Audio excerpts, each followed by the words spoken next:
Hello दोस्तों। आज हम लोग देखेंगे जो सीटेट में जो हिंदी इंग्लिश के पेडोलॉजी आते हैं उसमें 30 में 30 नंबर आप लोग कैसे पा सकते हैं।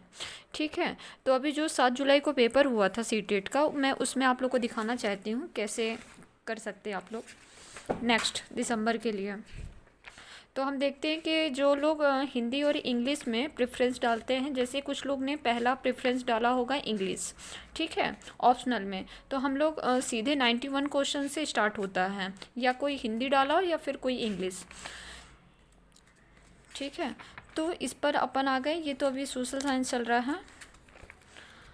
क्वेश्चन नंबर 91 पे आते हैं। आप लोग को दिखाते हैं कि कैसे आप लोग इंग्लिश के पेडोलॉजी में 15 में 15 नंबर और जो पैसेज हैं उसको भी आप लोग सॉल्व कर सकते हैं। देखिए, जैसे कि पेपर ये पार्ट 4 है, कुछ लोग ने पहला ऑप्शन इंग्लिश डाला होगा, ठीक है, मैं उनके लिए हैं। पैसेज तो सब लोग सॉल्व कर लेते हैं। पहले पैसेज भी सॉल्व करने का सबसे अच्छा तरीका क्या है कि पहले आप लोग क्वेश्चन को रीड करिए, फिर पैसेज को, और क्वेश्चन को रीड करके अगर पैसेज पढ़ेंगे तो उसको आप लोग, जैसे कि सोशल मीडिया, तो सोशल मीडिया यहाँ पे फट से लिख लीजिए और हाईलाइट कर लीजिए, और जहाँ भी सोशल मीडिया से रिलेटेड कुछ भी आए और फट से उसका ऑप्शनल देख के सही लगा लीजिए।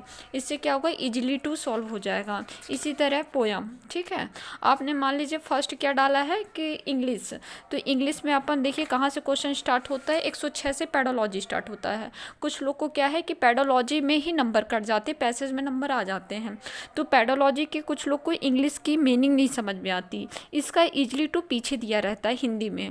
इसी तरह से अब क्या है कि कुछ लोग ने जो 4th नंबर जो ऑप्शनल में पहले इंग्लिश डाला है तो इंग्लिश सॉल्व करते हैं, और ये इसी का 4th का हिंदी छोड़ के फिर 5th का उन लोग हिंदी सॉल्व करते हैं। ठीक है, तो अपन ने 4th मतलब पहले इंग्लिश डाला है तो इसका हिंदी तो सॉल्व नहीं करेंगे अपन, और इसको कोई रीड भी नहीं करता क्योंकि अपने को ये वाला सॉल्व नहीं करना होता है, आगे वाला सॉल्व करना होता है। ठीक है, तो क्वेश्चन में क्या लिखा है, the impact of the test assessment on teacher learning and material is called. अब किसी लोग को ये समझ में नहीं आ रहा, उनको हिंदी पेडोलॉजी, उनका हिंदी काफ़ी अच्छा है, तो अब इसका इंग्लिश हिंदी समझने के लिए अपन इसी का 106 नंबर क्वेश्चन यहाँ पे ये वाला अपना सॉल्व नहीं कर सकते। क्यों? क्योंकि अपन ने ऑप्शनल में पहले इंग्लिश डाला, तो इसका क्वेश्चन नंबर 106 देखिए, सेम इंग्लिश का हिंदी में ट्रांसलेट है। जैसे कि अध्यापक शिक्षार्थियों और सामग्री पर टेस्ट आकलन का प्रभाव क्या कहलाता है। देखिए सेम चीज़, सेम क्वेश्चन है। 106 देखिए इधर, और उसका ऑप्शनल देख लीजिए, क्लासरूम इफेक्ट है, रिस्फोर्समेंट है।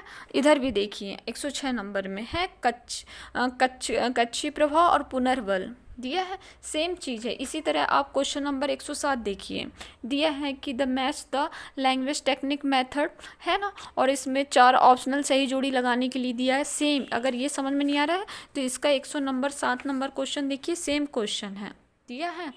इससे आप लोग क्या कर सकते हैं, सही कर सकते हैं।